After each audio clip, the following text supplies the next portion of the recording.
Welcome back to Development Desk. Thank you. I'm happy to be back. I'm so happy to have you back. So I felt like the first time that we met, it felt like it was a little broad, and I think that there's Sure. so much more that we can dive into. So I really wanted, and for those that don't know, I guess I need to do an introduction in case people didn't hear the first part. So this is Verenice D'Santiago-Eastman, Yes. or Verenice. Yes. Doctor.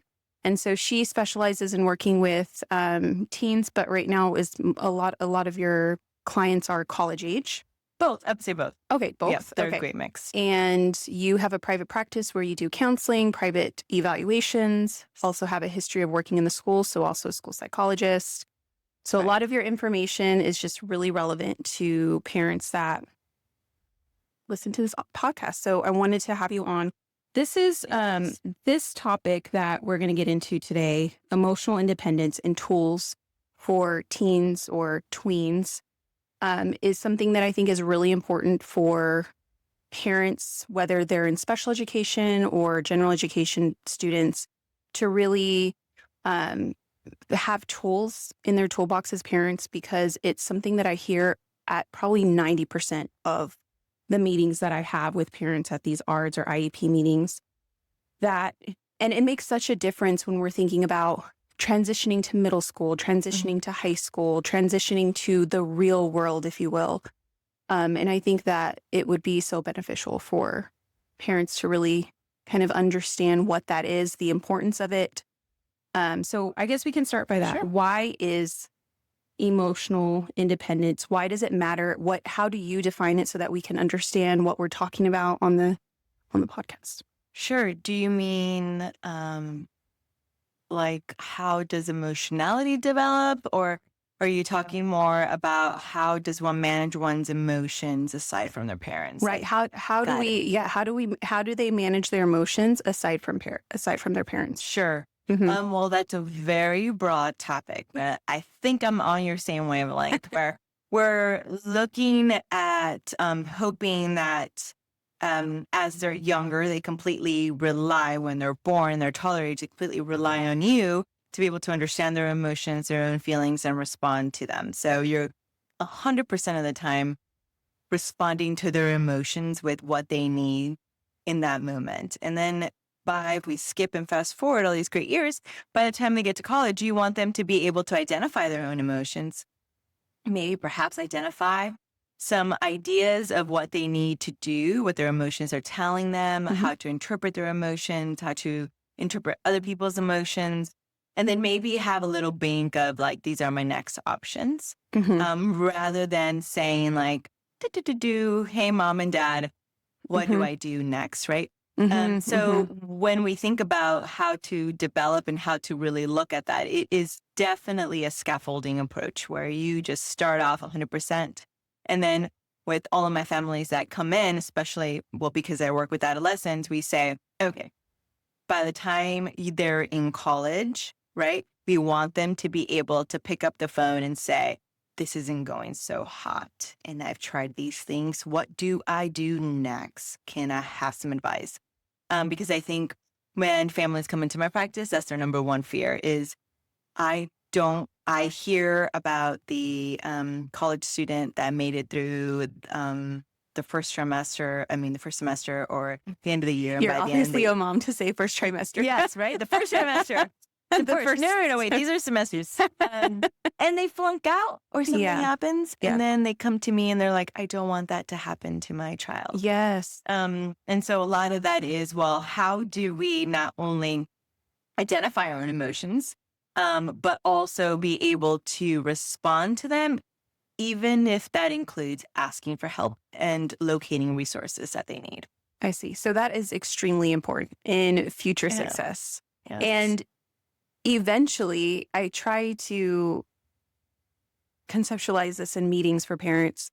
What is the overall goal here? I hope your goal is not to have your kid live with you, right, for the next 20 years.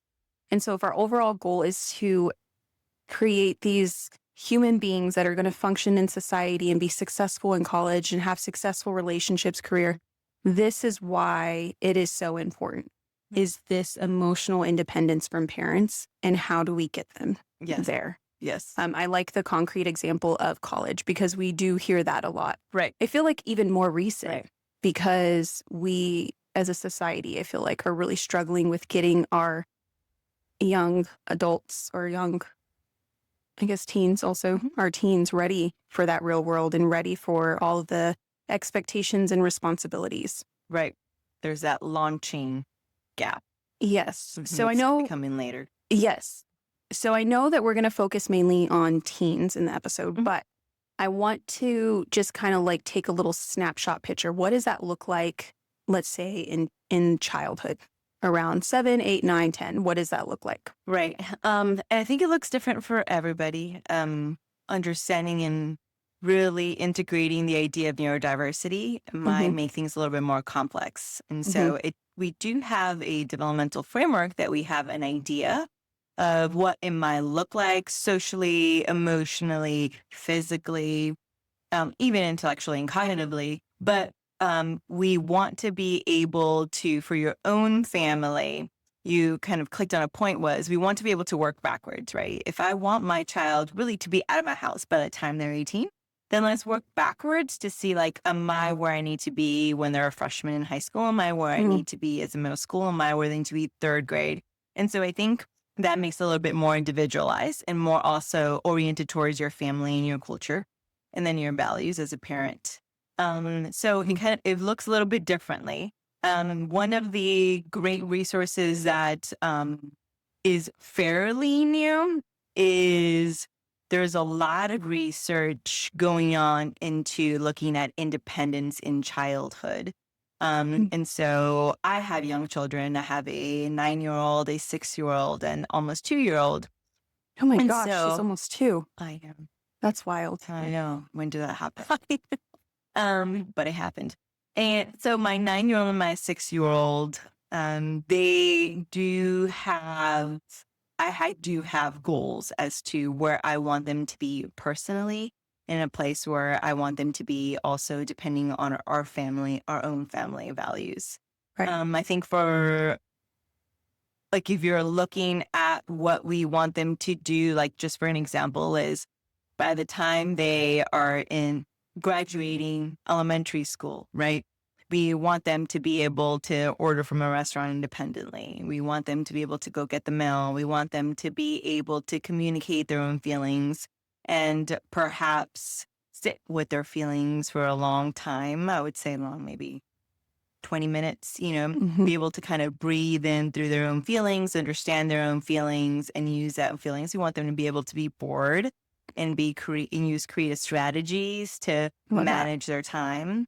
And so it might look a little bit differently for everybody, but I do definitely have seen, and I think that's what you might be referring to, is a shift in independence where we were beforehand. Hmm. So now we definitely want them to be a little bit more independent, and a lot more research coming on how becoming more independent at an earlier an age instead of, um, I guess, parents doing Hmm. more for them, being more dependent on their parent, Hmm. that there's this protective factor against anxiety or overwhelming anxiety that really prohibits a person.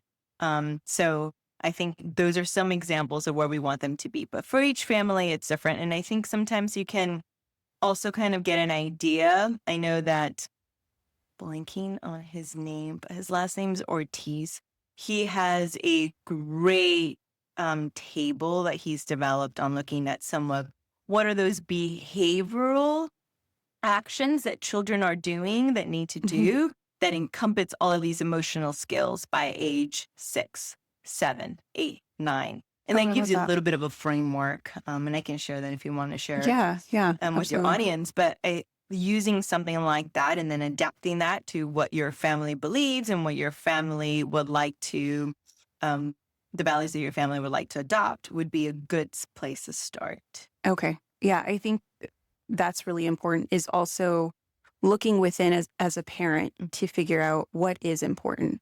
Right. What is the family value in the house and where do we want to go as a family? Yes. And are our actions aligning with those values and those goals that we have for our family? Yes.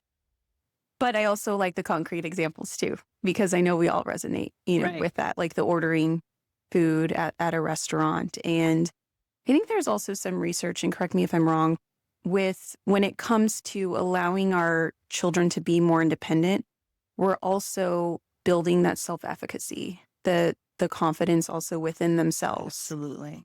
Absolutely. And so sometimes parents can think that, oh, I'm being too hard on them or I'm expecting too much. But if it's age appropriate, developmentally appropriate for your child, aligns with your values, you're actually doing Mhm. them some good in helping them prepare for feeling confident in the real world. Right, right. I Mhm. know, we think a lot about self-esteem nowadays, given the social media and how easy it is to compare yourself to somebody else. But if the first place to start when we're building that self-esteem is self-efficacy, and that's the Mhm. ability to be able to set goals on your own and to be able to achieve them. And sometimes that means just, fairy family is a little bit different. So I take this with a grain of salt, but sometimes it just means, throwing them in the deep end, right? Mhm. Like when you give them the lifelines and give them that little push for them, you might see them suffer for a little while. You might be uncomfortable with their suffering. You might feel like you need to come in and soup them. But in the end, what you're doing is that you're empowering them to see that they can also use the skills that you have taught them to Mhm. be able to get themselves out of a stick situation to meet a goal. So they believe in themselves and we're building that confidence. And I think that that's where most parents are really wanting is that idea of like, how can I empower my child to have confidence? And Mhm. I think that in doing those, even though it's uncomfortable for them, but it's also uncomfortable for parents sometimes to Mhm. be able to see them kind of suffering for, even if it's a little, it could be as simple as a few minutes, right? Mhm. Up until they kind of figure something out, like swimming, for example, if we're talking about the Mhm. deep end, or it could be as significant as being part of a athletic team and not doing well for 3 seasons and 4 seasons, Mhm. like that power of waiting and that power of, okay, you've worked hard for 2 years and you've finally achieved this is extremely empowering for them. And I think It that that is is. something that as parents, we need to Mhm. make sure we're guiding. Yeah, absolutely. I think that's such a great example and reminder because it's uncomfortable for us as much as it's uncomfortable for This, them. When you were talking about that, I was thinking of the moments I was teaching Mason and Sophia how to ride a bike. Mhm. And it was next to potty training. It was one of the most frustrating moments in my parenting in teaching them how to ride a bike without training wheels. And but the look on their face when they get it Mhm. and they're so proud of themselves and they're so empowered, I can do it. I worked hard and I achieved it. Now I Mhm. can ride my bike without training wheels. Mhm. But as a parent, I wanted to give up. It's so frustrating. My baby's crying. I'm hot. I'm tired. Then I kept thinking, one day we're going to be riding our bikes together on a bike trail. I'm thinking of Right. that goal Right. and I'm thinking about the satisfaction and confidence on their face, feeling proud of Mhm. themselves.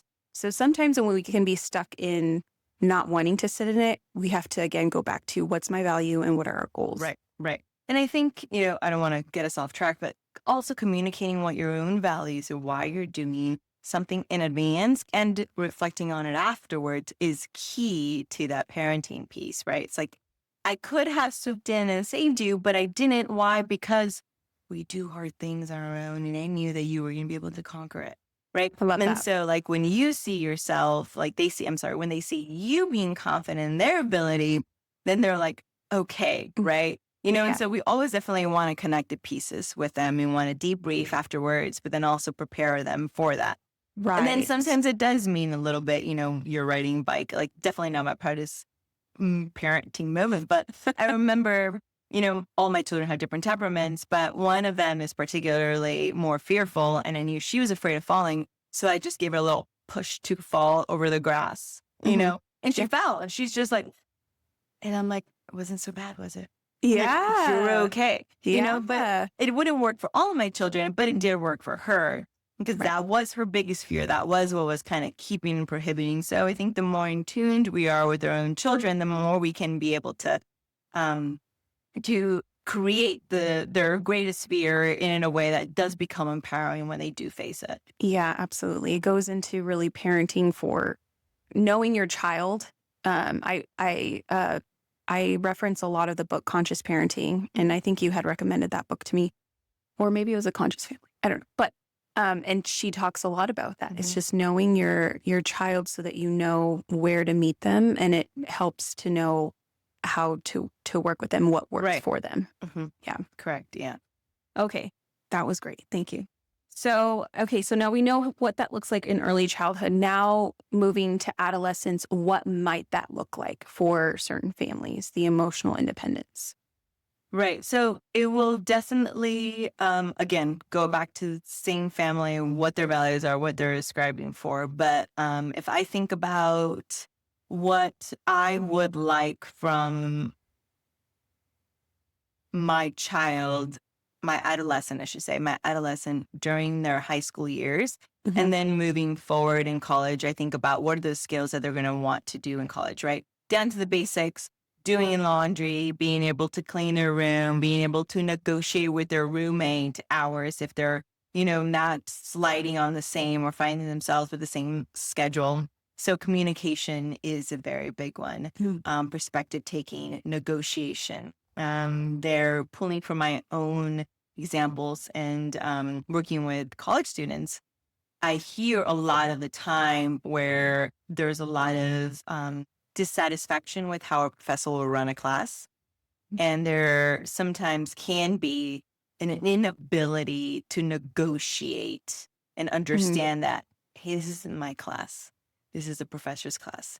And if I want to make it through, I need to be able to adapt to that Mhm. professor's teaching. Right. And so there is that all of those skills that you kind of need, that flexibility and being able to say, this class is ran this way, but this class is ran that way. Mhm. Those are all really clear examples. For a lot of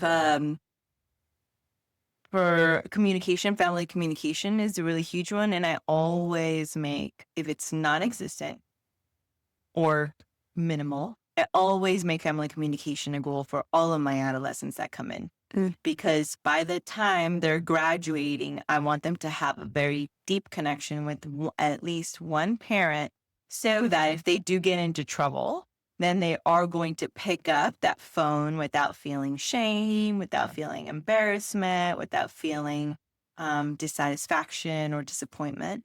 And they're able to communicate with parents. So that's always my goal is that there's that's that parent communication. And that definitely starts in the younger years, right? And listening to your child without Mhm. giving advice, Right. which is a skill that all parents need to learn. Yeah. It's very hard. Yes, it is very difficult. It is very difficult. But by the time they're adolescents, I, sometimes will hear them say, like, what did you tell your mom or dad? And they'll say, well, no, because if I go, they're just going to give me advice or they're going to tell me how to fix it. And I don't want to fix it. I just want someone to listen. Mm. And that's often I hear, I just want someone to listen. Or also the question of, but they didn't ask me. Did you share this with mom and dad? Well, they didn't ask. And it could be something just, pretty significant that unless a parent asked and they wouldn't, they didn't want to share. And so I think, getting to the point, it's like without your parents asking, can we come to mom and dad without, with significant issues, with problems that we have, with big feelings, or maybe just sharing Mhm. how their day went, for example, Mhm. which I think most parents would kind of feel like a lot of parents would like to know, like, how is life going in general rather than good?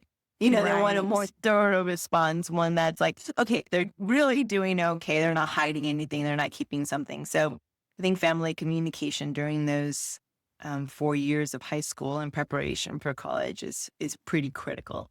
Absolutely. And that sometimes means, I mean, my sister-in-law was telling me, sometimes it takes me, it takes hours of just listening, right when you're about to go to bed, and it's like, that is part of it. they Yeah. will come to you. They're a night owl. So they might come to you at 11 p.m. and they just want to talk about their day. I've Mhm. heard families say that too. And then they're like up till 2 or 3 in the morning because they're chatty. And those are not only are those precious moments that you're never going to get back, but they are also moments that you're building that communication. Like, hey, I'm here whenever you need me, even if I'm super tired. That doesn't mean you have to stay up every single time. Right. But even if I'm super tired and you really need someone to talk to, I am here to listen because repetitive shutting down can really close them up and clown them up. Yeah. Yeah. I mean, if you think about even yourself, right? You don't want to go to someone who constantly says not now, not right Right. now. Or, oh yeah, let me, we all have that one friend where you want to vent to and then they just come with all these solutions when you don't ask, the unsolicited advice. And Yes. so trying Yes. to back up and not do those things that come automatic and, Right. be more understanding. Right. Yes. And it's a shift. Mhm. Right. And I think that's what parents like when they're young, you definitely do want to pour in all the advice that you have and you have the opportunities to teach a skill. And they want that because they're cognitively not yet able to come up with a million solutions. So they do come to you to advise. So there is a little bit of shift that we have to be aware and really tune into our own kid because sometimes they don't always follow that developmental trajectory that is quote unquote the average. But by the time they get to high school, you want to push them to be a little bit more independent. And you also want to ask, hey, are you looking for someone to listen or are you looking for advice right now? Mhm. And I bet most of the time they'll say someone to listen and then they'll switch. All right, now give me some advice. Yeah. But initially they'll want like just someone to listen. Right. And then they might ask the question Right. later. Yeah. Yes. I think you kind of touched on it because my next question was, how do we as parents work through independence versus isolation? And I think you touched on it. So even though we want to empower our children or adolescents to be developmentally independent, developmentally appropriate independence, we also don't want them to feel isolated. And I think you made that a really great point in how we Right. can still stay connected with our kids and adolescents without feeling, nope, you need to figure it out. You need to figure out. We already talked about this. Right. So where do is there an example that you can give where we can find that balance of letting them be? I mean, I know every situation is different, every family is different, Right. but kind of letting them be without feeling isolated. Right. And I think I gave you this example is just in my own personal life with the kids when they are feeling very upset, disrespectfully upset, right? And I have raised them to this point to know how deep breathing, let's take a walk, let's go outside. We've been working on these things for years. So then I said, it sounds like you need a break in your room. So sometimes I struggle with, am I empowering them for independence or am I isolating them? How do we as Right. parents try to navigate that? I mean, I know it's a case by case situation. Every family's different, but is there something that we can kind of think on when we're in those situations? Right. Right. So I'm going to return to the idea of the importance of establishing your own family values because those situations will depend on what you believe in and how your culture influences, right? Mm, What you're going to teach them. If we're looking at adolescents, I think that it is very, very important to almost, I'm trying to think of the word here. I want to say dialogue, but that's not the word. It might come to me as I speak. But basically, share your thoughts with them, even though you might want to keep them in their mind, in your own mind. So, for example, that may be like, I really want to help you in this moment, but I am wondering if this is a great opportunity for you to learn how to regulate your sadness or think about your sadness, to be with your sadness in this moment. mm, I I can like that. sit with you on this couch and I can just be with you. but I'm wondering if this would be most useful for you to just, sit with me during these moments and stay with that sadness. Right. Hmm. And so that might look narrate. There you go. So Narrate. wherever. So that word narrate, it's like sometimes in our mind, Mhm. we have an idea what we're doing and why we're doing it. We don't narrate them. And when we Okay. don't narrate those ideas for adolescents, they might feel isolated. They Okay. might feel like, okay, my mom just doesn't want to help or my dad is too busy to help. And so those are I like that. right, in a way so that you're able to see them and they can be understanding. Um, especially when you do narrate, there's a Mm. sense of like of respect that I comes was through. just thinking that. I was Yes. just thinking that. Yes. You're showing them I respect you enough to let you know what I'm thinking and to give you those options. Can Right. you do this alone or do you need me to be here with you for Right. this? Yeah. Right. And so when we communicate, and there's a UT professor that is very big on what do adolescents need, and it's respect from their parents. I mean, he, has done research and looking at respect, and that's a way of respecting them. Like, you are worthy enough for me to communicate what I'm feeling and where I'm as a parent struggling with or trying to develop in you versus, I have no clue what I'm doing. If I'm the adolescent and thinking, what is my parent doing? And I can interpret that situation.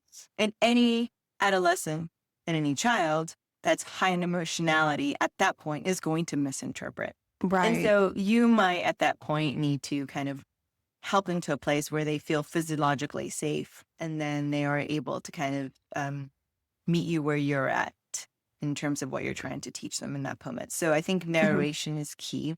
I like that. Um, Okay. And I think that's just so practical for us to be able it to is so do that. practical, but we just don't think about it Right. sometimes. Yeah. We don't. You know, Yeah. I we're really like like, that. well, surely he knows what I'm trying to do. Right. Right. And it's like, surely not. They do not. Like, and even if you told them 10 times, they might need another little reminder, or a code Yes. word or whatever you guys are aiming for. But Right. Yeah.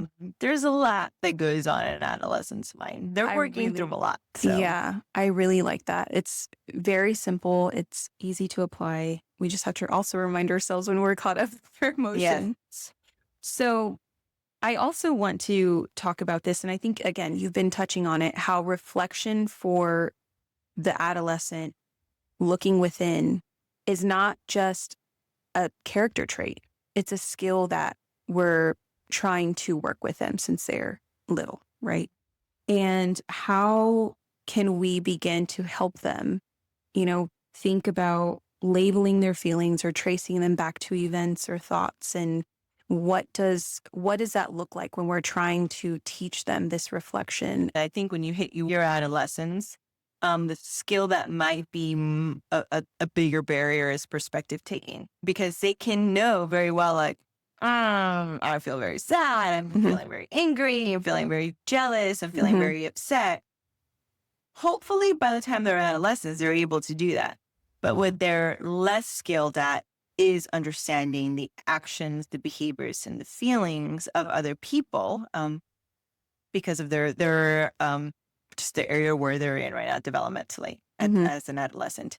They And can be so very egocentric. right, Mhm. exactly. So Mhm. they're just going to continuously think about their own actions. And so perspective taking is an Mhm. important aspect.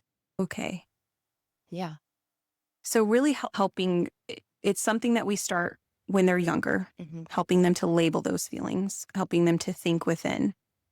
And the perspective taking is something we have to continue to work on when they're adolescents. Right. Okay. And as children, I think one of the tools that I want to it's coming to my mind is storytelling.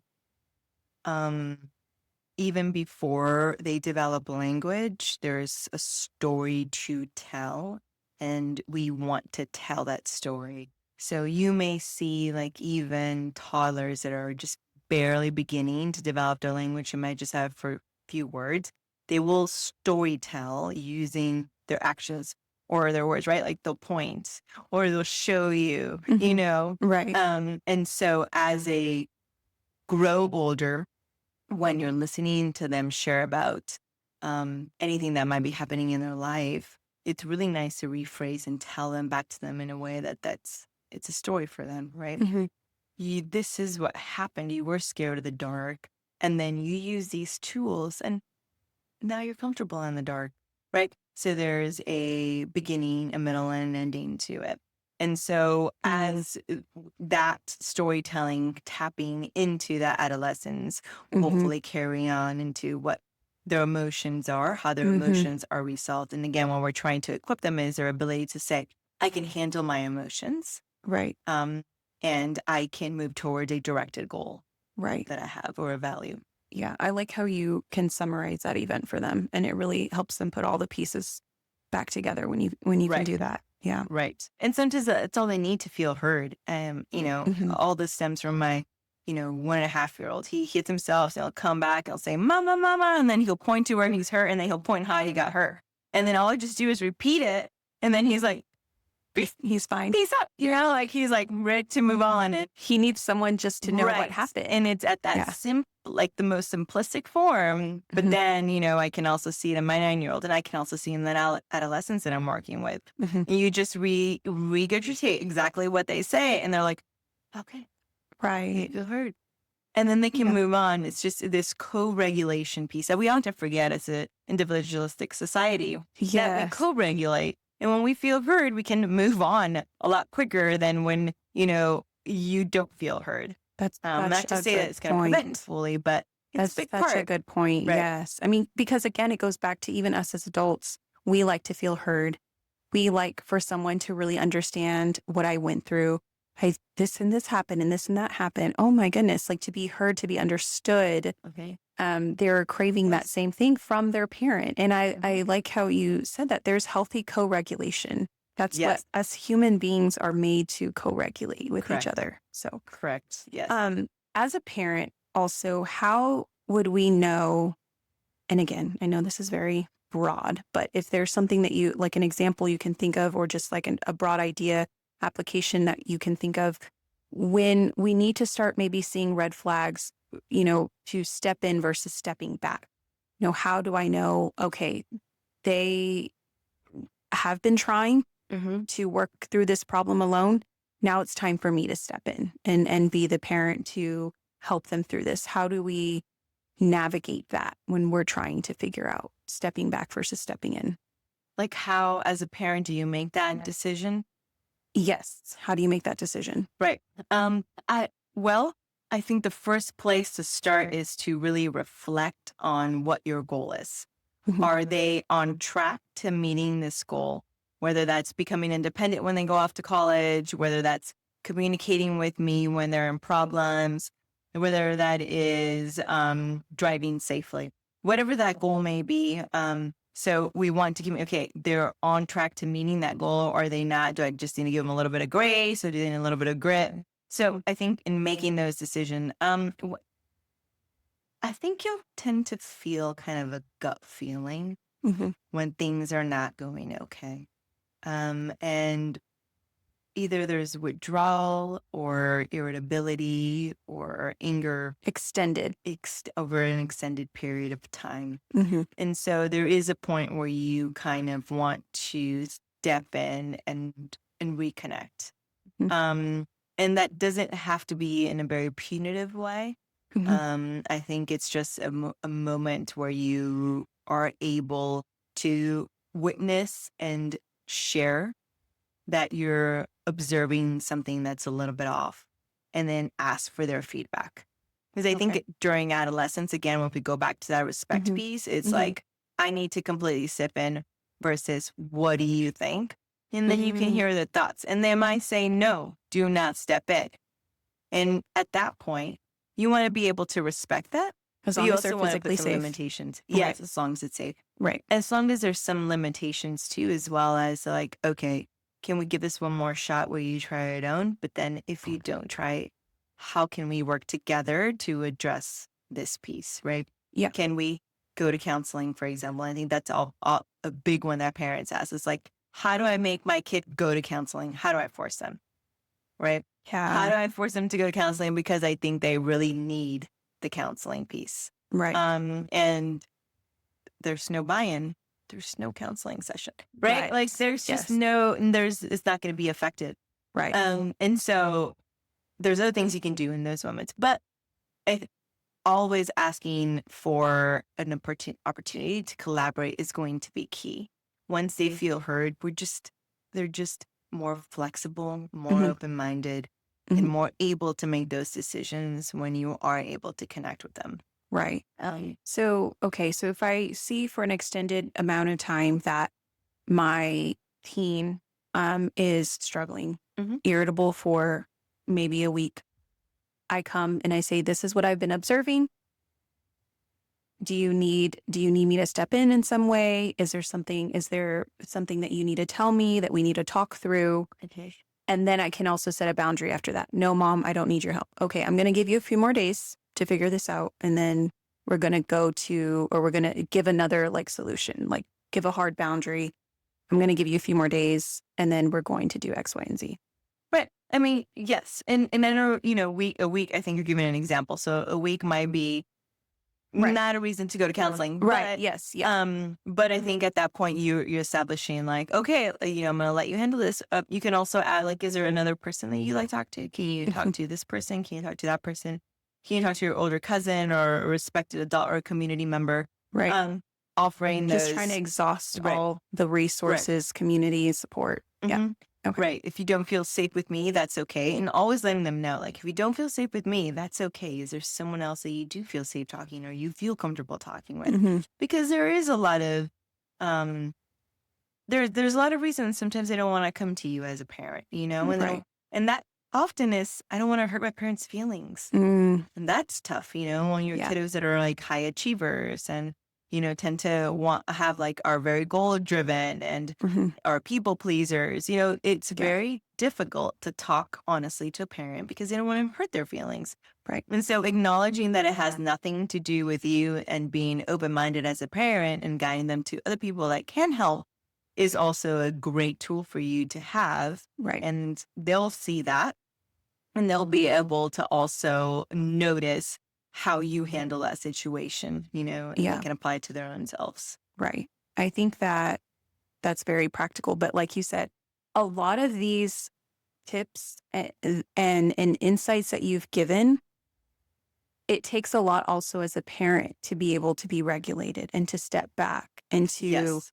you know, be humbled and know that a lot of these things are not personal, or to step back and ask yourself, what are my values? What are my goals? Um, to be effective in the emotional dependent Right. journey. And I will say that when I work with families that have communication deficits, either because they tend to slide into giving advice too early without listening, or their tone of voice is very condescending, Mhm. or their raise their voice, whatever the reason may be, and we're working for communication. Mhm. I do give them the opportunity to schedule communication. Okay. So as a homework assignment, or say, this is the script we're going to follow. And I individualize it for each family depending Mhm. on where they're struggling or they feel like they're getting stuck. Mhm. And then this is how we're going to practice for the next 2 or 3 days. So it is a script. You're going to be in a play, Yeah. and it's okay to slow down and Mhm. it's okay for it to feel fake and not genuine. But the idea here is to try something differently. And when we're trying something differently, it is in a very scripted way. We are very intentional. We are very conscious of how we come across, of what we Mhm. do, of our actions, of the questions we ask. And then as you learn that skill, you can apply it in a more fluent way, in a more natural way. And Yeah. also tell them, do not by any means schedule this at 9 p.m., 10 p.m., or anytime, because Yeah. everyone's exhausted at the end Yeah. of the day. Yeah. You do this over something joyful Mhm. that's important to the family or wherever the family feels more relaxed. We, stage it in Mhm. this setting. Mhm. And so there are ways to kind of work. And so you do have to be observant as a parent. You do have to be in tune with yourself, but you Right. don't have to be perfect the whole time, Yes. right? You can go back and apologize. Right. It's That's okay to go back and apologize. it's a good reminder. Great Absolutely. reminder. Yeah. Give yourself some grace. We're all Mhm. trying to do the best that we Yeah. can. Yeah. Yes. Well, thank you so much for sharing. I think this is very practical and important on so many different levels, regardless of age. But I know that you also communicate the importance of beginning early so that Hmm. you're not starting from scratch when they're teenagers. You have built these expectations and these skills since they're little. So I think Yes. this is really great. And I think that it's going to create healthier adolescents, which then creates healthier adults for our society. So thank you Yes. for sharing. Yes. You're welcome. Thank you for having me. And then we'll have a part 3. Part three. In the books. Cheers.